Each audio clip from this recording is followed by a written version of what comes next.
ये सारी music world पे ही छूट रहा है, क्योंकि आप समझ ही सकते हैं कि परेशानियां हैं। बस इस मुस्कुराहट के पीछे बहुत सारी दर्द हैं, बट कोई नहीं, ज़िंदगी में ये सब चीज़ें होती रहती है।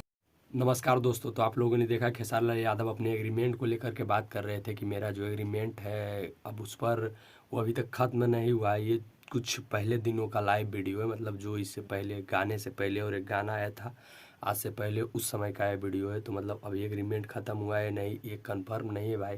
खेसारी लाल यादव जब भी एग्रीमेंट ख़त्म होगा या फिर कुछ होगा तो अपने फेसबुक पर पोस्ट करेंगे, इंस्टाग्राम पर पोस्ट किए, ऐसा कुछ हुआ नहीं। खेसारी म्यूजिक वर्ल्ड पर वो क्या है कि अपने गाना डाल सकते हैं। तो अभी कहिएगा कि गाना कैसे आएगा, तो इसी चैनल पर सिर्फ गाना गा सकते हैं और वो फिल्मों में काम कर सकते हैं बस। तो अभी गाना और किसी चैनल पर आएगा, जैसे वेब म्यूजिक पर आएगा या और किसी पर, तब कह सकते हैं कि हाँ आया है। लेकिन अभी और वो किसी पर नहीं गा सकते हैं। जो खुद का चैनल खेसारी म्यूजिक वर्ल्ड, उस पर ही गाना गा सकते हैं भाई। तो आपको जानकर कैसा लगा, और किसी फेक न्यूज़ के बारे में ना पढ़ें ना जाने, और हमारे चैनल पर नए हो तो चैनल को सब्सक्राइब कीजिए और आगे देखिए खेसारी लाल यादव क्या बोलते हैं। मिलते हैं किसी नेक्स्ट वीडियो में। जय श्री राम। हाथ में सब कुछ होता है, आप लोग प्यार और आशीर्वाद जिसको दे देते हैं वो बड़ा हो जाता है।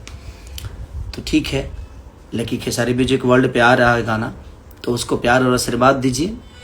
हाँ, मैं जो मनोरंजन करा पाता था वो नहीं करा पा रहा हूँ, तो ये कहीं ना कहीं आप लोग के मनोरंजन को रोका जा रहा है।